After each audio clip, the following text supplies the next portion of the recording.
Қайырлы күн, құрметті тыңдармандар.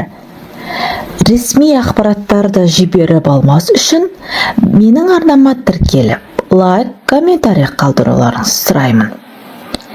Атыраудағы болған оқиғадан кейін ата-анасыз қалған 5 баланың қазіргі жағдайы белгілі болды.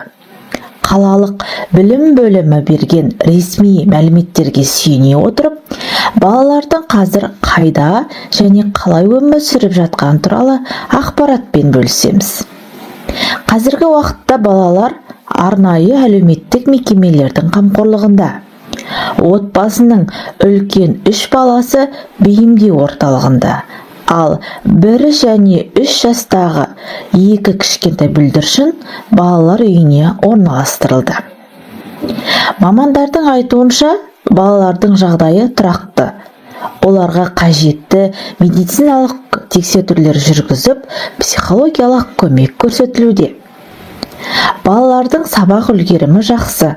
Олар тек оқумен шектелмей, түрлі мәдени шараларға белсенді қатысып жүр. Жақында өткен мерекелік кеште балалардың ән айтып, би билеп, көңіл күйлерінің көтеріңкі болғаны байқалды. Балалар жалғыз емес. Ата мен әжесі демалыс күндері немерелеріне үнемі барып, қолдау көрсетіп тұрады. Балаларды психологиялық соққыдан қорғау мақсатында оларға әлеуметтік желілерде қолдануға рұқсат берілмеген.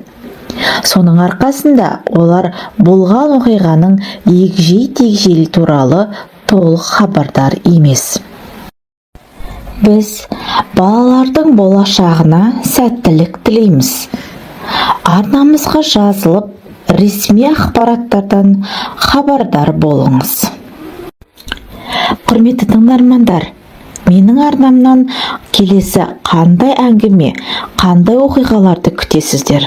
Өз ой-пікірлеріңізді жаза отырыңыздар. Бұл біз үшін аса маңызды.